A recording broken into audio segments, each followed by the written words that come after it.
posez vos bagages. Marche avant côté du couloir. Bonjour. Bonjour. En avant, je ne sais pas où. Je vais vous Ah. fermer. Oui, parce que j'ai aucune force, c'est C'est terrible. Faible femme, je suis, faible femme, je serai. Toujours. Ça commence bien. Non, mais surtout, après 1 heure de train, on est tellement avachis, Ah, c'est vrai. ramollis. En même temps, avant, ça en prenait 3. C'est une horreur. Comment? En même temps, avant, ça en prenait 3 3 heures. Alors, on devait être 3 fois plus avachis. Mhm. J'ai connu, d'ailleurs, ces temps lointains et proches en même temps. Faible femme. Quel beau cliché. Cliché, c'est sûr. Beau, je ne sais pas. Cliché, cliché, c'est vite dit, oui. Malgré ses chansons d'amour désenchantées, Françoise Hardy n'est pas si fragile que ça. Des dizaines d'hommes à ses pieds, une icône yéyé qui a franchi le cap des années sans se faner, une classe jamais prise en défaut, la femme de Dutronc, la mère de Thomas, l'interprète d'une kyrielle de compositeurs, nous revient avec des mémoires pas piquées des vers. Le désespoir des singes et autres bagatelles que ça s'appelle. Des vérités sans fausse pudeur ni complaisance qui cassent son image de papier glacé. J'ai déjà conduit votre fils Thomas. Oui, j'ai vu l'émission et j'avais trouvé ça très très bien. Je l'avais appelé pour lui dire que j'avais trouvé ça très bien. Vous êtes maman collectionneuse des articles sur votre fils, etc. Oui, surtout quand il fait des choses à la télévision, ça m'embête de les rater. Ma mère était à la maison tout le temps, elle m'amenait à l'école le matin, c'est elle qui faisait les courses et à bouffer. Bon, ça, j'ai jamais compris, elle est un peu folle parce que moi, à sa place, j'aurais fait faire les courses par quelqu'un, parce que ça me saoule. Faire les courses, c'est vraiment galère, je trouve. Enfin bon, ma mère, un peu bizarre. J'ai eu 2 parents un peu étranges. C'est l'immense fierté, Thomas. Ah oui, je suis très fière de lui, c'est vrai, hein, c'est vrai. Et surtout, je suis contente parce que je crois que quand on est parent, la chose qui inquiète le plus, c'est que son enfant n'arrive pas à se réaliser comme il le souhaite. C'est quand même la chose la plus importante dans la vie parce qu'on a l'impression que tout découle de là. Vous avez commencé à chanter à quel âge? 17. Tous les garçons et les filles, 17 ans. Non, j'ai fait mon premier disque à 18 ans. Oui, c'était tous les garçons et les filles. Vous avez aimé ça, a posteriori? Être chanteuse, avoir du succès, est-ce que vous avez aimé ça? J'ai aimé surtout faire des disques et des chansons, et chanter des chansons. Ça, j'ai beaucoup aimé. Parce que tous les garçons et les filles, c'est vous qui aviez écrit. Oui. Paroles et musique. Oui. C'était terrible parce qu'à l'époque, la Société des auteurs avait des règlements tels que si on ne savait pas lire et écrire la musique, on ne pouvait pas passer l'examen de compositeur. Et donc j'ai dû co-signer avec un Belge d'ailleurs. J'ai co-signé avec un Belge qui n'avait rien fait du tout, à part une très mauvaise orchestration, qui a gâché la chanson, qui ne l'a pas empêché de fonctionner, mais enfin... Alors vous avez un côté sans pitié. C'est marrant parce qu'on connaît de vous le côté absolument tendre, doux, Pas etc. du tout. Mais vous avez un côté aussi... Vous arrivez à dire des choses sur les gens, je veux dire. Écoutez... C'est très mauvais. Vous parvenez à dire ça. Écoutez, il pensait que c'était son orchestration qui avait fait le succès de la chanson. Ah, d'accord. Bon. Moi, si on me cherche, on me trouve. C'est marrant parce que vous êtes indescriptible. Vous êtes incompréhensible. Ah bon? Pour Vous trouvez pas? peut-être? Oh, je ne sais pas.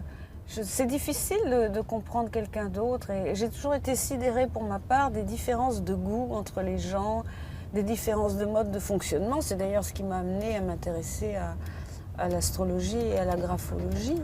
C'est fou comme il peut y avoir des fossés, mais infranchissables entre certains êtres. Vous le dites dans votre bouquin, les êtres ils sont faits pour se déchirer, ils ne sont pas faits pour être ensemble. Alors je dis pas ça, je dis pas qu'ils sont faits pour se déchirer. Non, oui en effet, je pense que le couple, mais ça alors, c'est très banal de dire ça vraiment, parce que je crois que la moitié des gens au moins pensent ça, mais le couple est une cause perdue. Ou alors, Moi, j'aime bien d'y croire. il faut vraiment avoir beaucoup d'équilibre. Vous savez, les hommes souvent fonctionnent, là bon évidemment ce sont des propos de personnes de ma génération, les hommes fonctionnent souvent très différemment des femmes, ils sont souvent dissociés. Ils dissocient ce qui est sexuel de l'amour. Bon. Et ils peuvent avoir des relations avec d'autres femmes dont ils ne sont pas amoureux. Alors que les femmes, c'est quand même plus rare. Et quand elles savent que l'autre a une relation, c'est extrêmement douloureux. Et c'est tellement douloureux qu'on a envie de partir, quoi, je sais pas, parce que partir, c'est à la hauteur de la douleur que l'on ressent, alors qu'en fait, il n'y a pas de quoi en faire un drame. Mais pour ne pas en faire un drame, il faut avoir un tel recul, un tel équilibre personnel, une telle intelligence. C'est très difficile, vraiment. Vous croyez que... Bon, je sais pas. Qu'on peut pas se satisfaire d'un amour? C'est quand même difficile, à moins de vivre dans un village où il y a 10 habitants. Non mais c'est difficile parce qu'il y a forcément une lassitude qui s'installe, il n'y a pas qu'une personne séduisante et puis en plus avec le temps les travers de l'autre se révèlent, il devient moins attirant, il devient agaçant même par moments.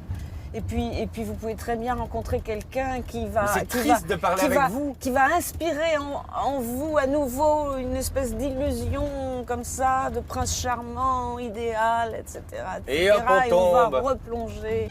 C'est un peu désespérant de parler avec vous, Françoise. Mais non, parce que c'est bien d'avoir plusieurs amours, plusieurs passions. C'est bien. Oui, mais ça aussi. veut dire que aussi, de toute façon, c'est voué à l'échec.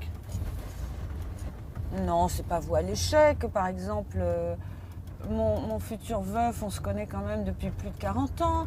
D'une certaine manière, on est encore ensemble. On vit dans les mêmes endroits. On vit dans le même appartement à Paris, dans la même maison en Corse. Mais est-ce que vous vous aimez? Oh, alors, c'est pas du sentiment amoureux.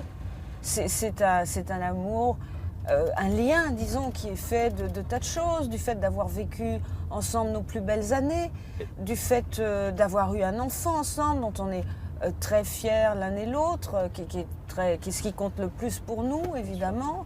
Est-ce que ça suffit pour être heureux? Oh ben non, mais être heureux.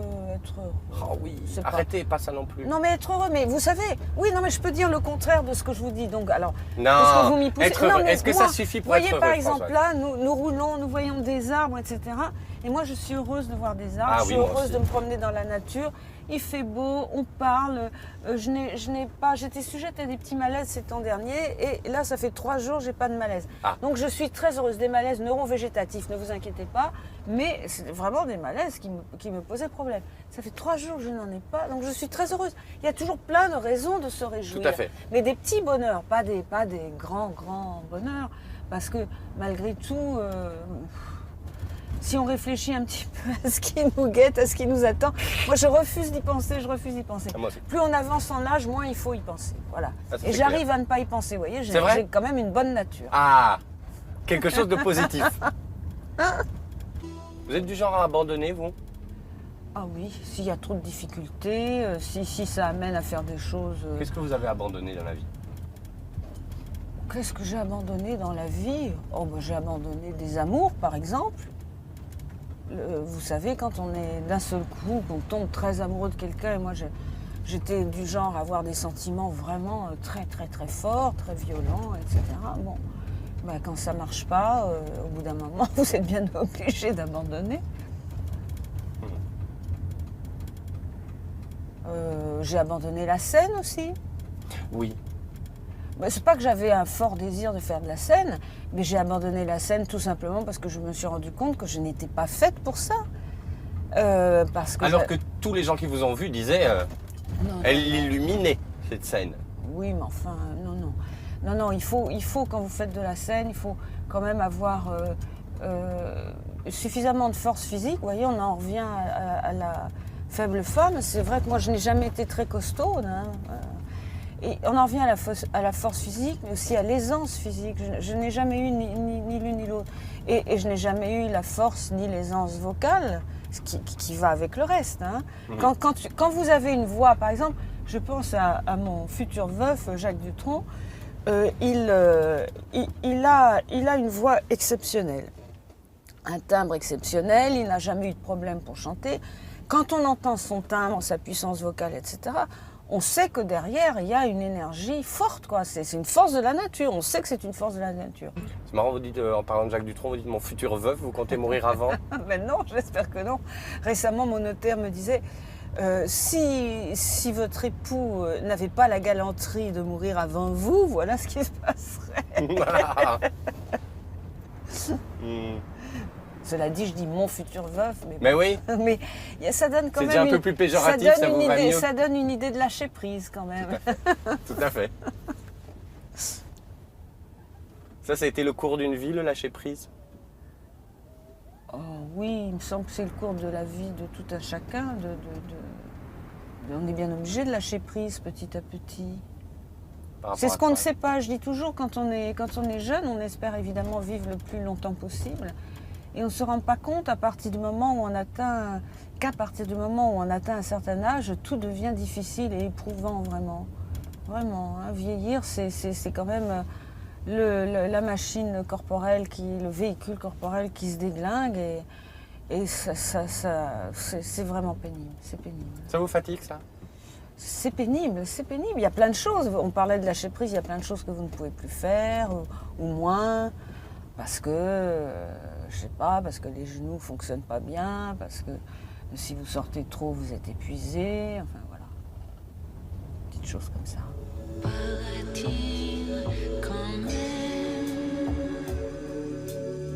Vous préfériez vos 20 ans?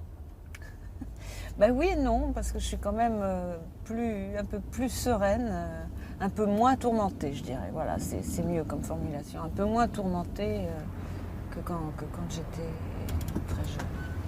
Où je pleurais tout le temps, je me souviens. C'est vrai? Oui, je pleurais tout le temps. Pourquoi?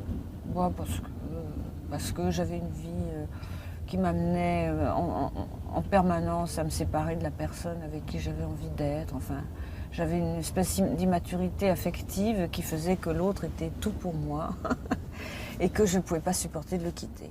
C'est quand vous avez commencé à chanter? Oui. Ben Et oui. c'était Jean-Marie Perrier. Oui.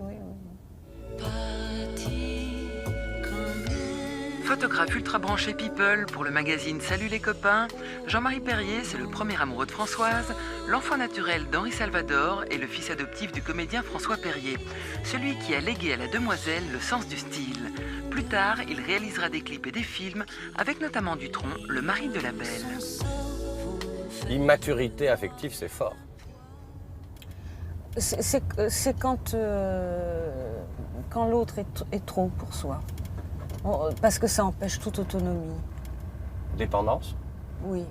Vous avez vécu ça? Les premiers amours, ça a été des amours de Non, dépendance? mais j'ai vécu ça pendant très longtemps. J'ai vécu ça pendant au moins 35 ans. 35 ans Ah d'attente? oui, au moins. Non, d'immaturité. Et comment vous êtes devenu mature, effectivement? J'aimerais bien comprendre parce que ça m'intéresse. Mais je ne sais pas si je suis mature, effectivement, aujourd'hui. Je ne vis plus de choses, de passion, parce que c'est plus de mon âge aussi. Hein. Si d'un seul coup j'étais amenée à vivre une passion, ce qui serait quand même très surprenant, et ce que je n'attends pas du tout, je ne sais pas si je serais mature. Il y a qu'en vivant quelque chose d'autre que je pourrais vérifier si j'ai acquis une meilleure distance par rapport à l'autre. Ça passe, la Je crois passion? que oui, quand même. Ça peut durer très longtemps. Non, mais est-ce que ça passe? Est-ce qu'à un moment... Mais tout passe, mon on ne cher la ami. vit La plus? vie, la passion, et même les mauvaises choses passent. Ça, c'est bien. Pourquoi vous êtes mariée, Françoise? Eh bien justement, parce que j'avais un problème de santé et qu'il fallait m'opérer. On avait peur que ce soit embêtant. Finalement, ça ne l'était pas, Dieu merci. Mais du coup, je me suis demandé ce qui se passerait si jamais j'avais un souci, enfin si jamais je ne me réveillais pas de l'opération. Et je suis allée consulter un avocat et cet avocat m'a expliqué qu'il fallait que je me marie. Donc il m'a donné les raisons que j'ai transmises à Jacques et qui a été tout de suite d'accord pour qu'on se marie et qui très gentiment m'avait dit puis que c'est bien de se marier après l'opération, comme ça nous projette dans un avenir plus intéressant que la clinique et les inquiétudes qui y sont liées. Voilà, mais on n'était ni l'un ni l'autre tellement partisans du mariage. Ce qui était drôle, c'est que le jour,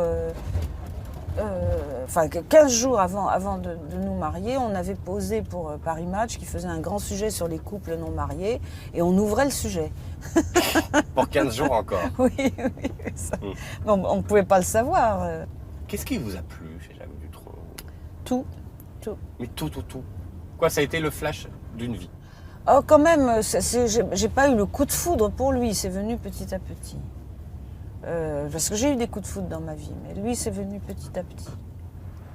Mais oui, il est très séduisant. Et encore, par exemple, hier, je suis tombée par hasard sur un clip, un scopitone de lui, je sais pas, il devait avoir 25-30 ans. Et je me disais, mais vraiment, il était irrésistible. Vraiment. Vous avez senti en le rencontrant qu'il allait vous faire baver, qu'il allait vous en faire baver, que ça allait pas nécessairement être facile? Je n'ai pas senti ça du tout. Je n'ai pas senti du tout quand je l'ai rencontré qu'il allait m'en faire baver parce qu'il était très amoureux transi au début. Il essayait de me rejoindre quand il le pouvait. Enfin, il avait un côté comme ça, vraiment amoureux transi.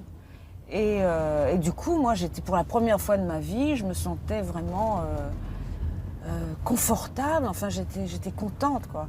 Mais malheureusement, ça n'a pas duré. Mais enfin, en même temps, c'était bien que ça ne dure pas parce que du coup, c'est moi qui ai tiré la langue pendant 20 ans. Et finalement, je suis très contente d'avoir été folle amoureuse de lui pendant 20 ans. Parce que ça vous maintient dans une espèce d'état d'intensité. Alors évidemment, vous souffrez, vous êtes malheureux et tout. Mais en même temps, vous faites des belles chansons. Il y a plein de choses comme ça. Et c'est marrant ce que vous dites, j'ai été amoureuse pendant 20 ans. Oui. Et vous savez quand ça s'est arrêté, Oui, l'amour? Oui, je le sais. Oui. C'est vrai? Oui, ça s'est arrêté tout d'un coup. Alors que je ne pouvais pas l'imaginer moi-même que ça s'arrête jamais. Mais ça s'est arrêté le jour où vous avez eu un flash pour quelqu'un d'autre ou ça s'est arrêté parce que ça s'est arrêté? Ça s'est arrêté parce que j'ai eu un flash pour quelqu'un d'autre. D'ailleurs, pour un flash, il n'y a pas eu de suite. Enfin, ça a été juste un flash, mais un flash qui a duré dans ma tête assez longtemps, quoi. Et donc évidemment, quand vous flashez sur quelqu'un d'autre, vous ne ressentez plus les mêmes choses, les mêmes sentiments pour la personne qui a précédé. Je vais vous montrer quelque chose, mais vous savez exactement ce que c'est ça. Le désespoir des singes. Ah oui, je le vois là. Ah oui, ils sont magnifiques. Alors là, Le désespoir des singes, c'est le titre de votre livre, oui, de votre biographie. Mais parce que j'ai découvert cet arbre en allant me promener au parc de Bagatelle. Alors c'est quoi le désespoir des singes en fait? Pourquoi ça s'appelle un désespoir des singes? Eh bien, ça s'appelle un désespoir des singes parce que, alors donc cet arbre vient d'Amérique du Sud. Et en Amérique du Sud, il y a des singes et tout ça, et les singes ne peuvent pas grimper à cet arbre parce que les branches, qui sont magnifiques à voir comme ça, les branches, elles sont hérissées de piquants très durs. Et donc les singes sont désespérés parce qu'ils ne peuvent pas grimper dans cet arbre. Ah oui, voyez, ça pique, oui. ça fait mal, hein? Ah oui, je m'attendais pas à ça. Oui. Aïe. Mais alors, qu'est-ce qui fait que le désespoir des singes, on donne au récit de sa vie ce titre? Quand cette expression, le désespoir des singes, ce nom d'arbre s'est imposé à moi, je me suis dit, voilà, ça va s'appeler le désespoir des singes. Et pour moi, la seule façon de le justifier, c'était d'expliquer que cet arbre me fascinait et que peut-être il me fascinait parce que je me sentais plus ou moins de sa famille et parce que les hommes qui m'avaient désespéré lui ressemblaient. Parce qu'en fait, quand on se tient à distance et qu'on lance des pics, vous savez, c'est aussi pour se protéger. Donc voilà, c'est ce que j'ai essayé d'expliquer. Écoutez, personnellement, vous m'avez c'est fait magnifique. découvrir les désespoirs des singes et je vous remercie. Ouais, ça m'est jamais fait. Bravo en tout cas. C'est super. Allons-y. Oui, quand je vois des sous-bois là où le jour passe à peine, ça m'enchante. Ça m'enchante. Ça vous a fait quelque chose de rencontrer ce qu'on appelle des grandes personnes? Parce qu'à 20 ans, vous viviez entre Londres et Paris et vous rencontriez tous les gens qui faisaient la grande culture de cette époque-là. Non, parce que c'était des rencontres très brèves, c'était des rencontres un peu de fortune comme ça, vous savez. Moi, je trouve que la vie de chanteur, elle n'est pas si drôle que ça. C'est qui vos amis dans ce Eh métier? ben, alors, la première avec qui j'ai une relation d'amitié, mais je la vois beaucoup moins maintenant, c'était Catherine Lara. Je l'ai connue avant qu'elle ne chante, Catherine. D'accord. Et puis il y a eu Serge Gainsbourg, évidemment. Hein. Enfin, lui, ça s'est fait petit à petit. C'est-à-dire, on s'est beaucoup rapproché justement après le départ de Jane. On le voyait beaucoup plus à ce moment-là. Il était très malheureux quand elle est partie. Très. C'est vrai? Ah oui, vraiment. En même temps, c'était quelqu'un d'invivable, Serge. Invivable. Et au bout d'un moment, Jane en a eu probablement assez. Quoi. Comme je dis souvent, j'ai une vie plus virtuelle que réelle parce qu'en fait, ce que j'aime le plus, c'est lire des bons livres, voir des bons films, écouter de la bonne musique. Alors c'est une façon de vivre aussi. Mais c'est pas la même chose que de faire des choses, que de faire des rencontres, avoir des activités. Eh oui. Voilà. Mais en même temps, on est comme on est. Il en faut aussi des personnalités un petit peu contemplatives. Donc moi personnellement, la personne qui est contemplative et qui de temps en temps médite, qui de temps en temps prie, etc., pour moi, elle est aussi utile que la personne qui est lancée à fond dans l'action. Il faut de tout pour faire un monde, dit-on. Vous avez la foi? Oui, j'ai la foi. Ce sont les religions qui me dérangent. Surtout à partir du moment où on pense que sa religion est la seule, elles se complètent toutes. Il n'y en a aucune qui soit mieux qu'une autre. Et donc, je crois en effet que nous sommes une âme, un esprit enfermé dans un corps. Mais la mort, moi, je suis convaincue qu'une fois que l'esprit est libéré, il va dans une autre dimension, dans un autre espace-temps. Il n'y a probablement ni espace ni temps d'ailleurs, mais bon. Dans un non-espace. Non, parce que l'éternité, c'est l'absence de temps. Donc s'il y a absence de temps, il y a absence d'espace. Woody Allen, puisque il disait, les deux sont indissociables. Woody C'est Allen, brillant il ce disait- que j'ai dit là, je Tout suis à fière fait. de moi. Tout à fait. Tout à fait. Woody Allen disait l'éternité c'est long, surtout vers la fin. Oui, oui. Oui, il disait aussi, c'est pas que j'ai peur de la mort, mais j'aimerais autant ne pas être là le jour où elle arrivera. Oui, tout à fait. Mais ce que je préfère de lui, c'est les... Enfin, je vous dis ça parce qu'à un certain moment, j'ai eu des problèmes de santé. Ça m'a fait rire. Quand il dit les mots les plus doux ne sont pas je t'aime, mais c'est bénin. C'est génial. Oui, c'est assez incroyable cette phrase. Je l'ai Oui, découverte il n'y a oui. pas longtemps aussi. Ah oui, non, mais C'est très Woody bon. Allen... Et vous avez joué dans un film de Woody Allen? In the witness, also the best man. My name is Fritz Wolfgang Sigismund Fassbender. What's the matter, darling? You look a little worried. I can spell Sigismund. I think you two have a little sexual block of the spelling of that naughty name. Allow me to help you. I'm a psychoanalyst, among other things. Oh, Michael, you didn't change at all. All this good doctor's work has been in vain. Mais c'était pas parce que c'était très bien payé que j'avais accepté. C'est parce qu'il y avait, comment s'appelait l'acteur Peter... oh là là, il y a l'acteur anglais. Peter Coyote? Oh non, pas du tout, Peter Coyote. Ah, je ne sais pas, moi, vous me dites qui Peter. a joué avec Richard Burton là, dans... Oh là là, voilà que j'ai un trou. Enfin, un acteur anglais que je trouve... Qui faisait Laurence d'Arabie.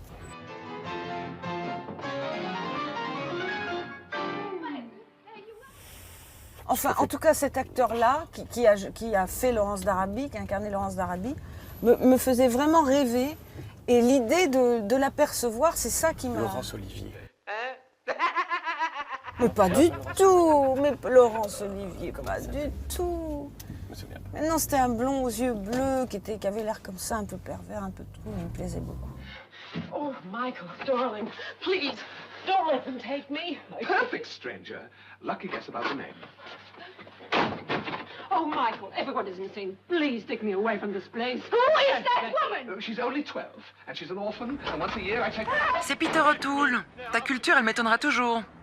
Il y a des boules là. Si vous voulez, vous pouvez en prendre. C'est une. ça, Vous voyez, change des de petites boules, sujet. des petites phrases dedans. Ah Vous bonbons. allez voir, c'est comique. Je croyais que c'était des bonbons, donc je me disais, Il y en oh a. là là. Non, mais j'en veux pas. Alors je vais être obligée de mettre mes lunettes. Je Car... vais la lire si vous voulez. Non. La beauté, c'est comme l'alcool ou le confort. On s'y habitue, on n'y fait plus attention. Oh oui. Ah bah écoutez, alors moi je n'ai pas du tout la vie de Céline. Pour moi, la beauté est une source d'émerveillement infini. Y compris quand j'étais amoureuse. C'était quelque chose à quoi je ne me suis jamais habituée. C'est marrant ce que vous disiez tout à l'heure. J'ai aimé 20 ans. Et vous disiez aussi par ailleurs, si je retombe dans la passion, ce que je ne désire pas. Est-ce que ça veut dire que Non, c'est pas vous que je- estimez avoir fini votre vie affective et amoureuse? C'est pas que je ne désire pas, c'est que en effet, je pense qu'à partir d'un certain âge, ça n'est plus possible. Ça n'est plus possible. Pourquoi? Je ne sais pas expliquer les évidences. C'est une évidence. C'est une évidence. Vous savez, en vieillissant, le corps s'abîme tellement. On n'a pas envie d'offrir la loque qu'on est devenu à qui que ce soit. Arrêtez. Encore moins à quelqu'un qu'on aime. Arrêtez. Non, mais c'est vrai, je vous assure. Mais vous je avez vous toujours été belle et ça vous a toujours posé problème, non? C'est-à-dire que je ne me rendais pas bien compte. Je me rends compte maintenant quand je vois des vieux documents, des vieilles photos. Enfin, certains, pas tous, pas tous. En fait, j'avais un physique qui pouvait être à la fois très ingrat et aussi très charismatique comme ça. Donc c'est un physique qui m'a beaucoup aidée, mais c'est vrai que j'en ai souffert parce que simplement, j'ai raconté ça 1000 fois. Maintenant, ça m'ennuie de redire ça. J'avais cette grand-mère qui n'arrêtait pas de me dire que j'étais affreuse, Ah, ok. en soulignant tous mes défauts physiques, etc. Et ça, on le traîne ad vitam aeternam. C'est très embêtant de dévaloriser un enfant. Ça, alors voilà une chose qu'il ne faut pas faire. Il ne faut pas non plus le survaloriser. C'est aussi néfaste l'un que l'autre. Et moi, j'ai eu les deux. J'ai eu une grand-mère qui me dévalorisait, une mère qui me survalorisait. Et finalement, je me suis toujours sentie très très mal. Ah. C'est quoi votre chanson préférée de vous?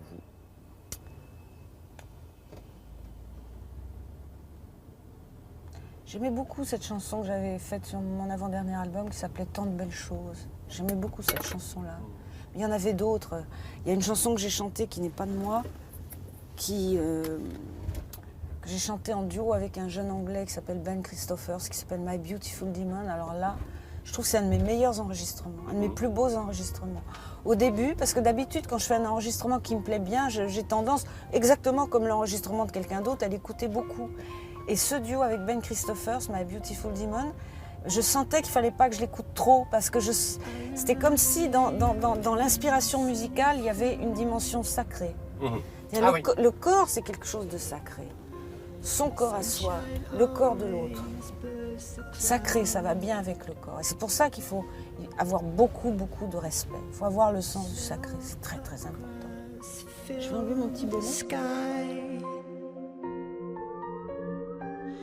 Just like the birds of mid-July.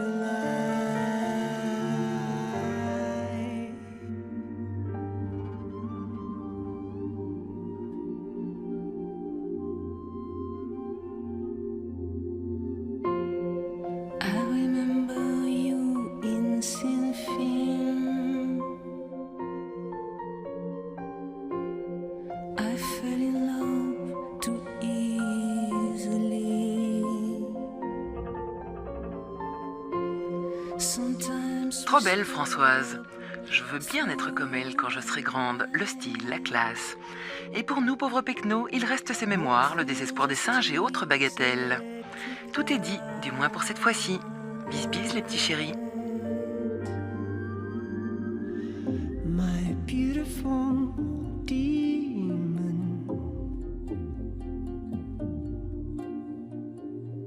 my beautiful demon.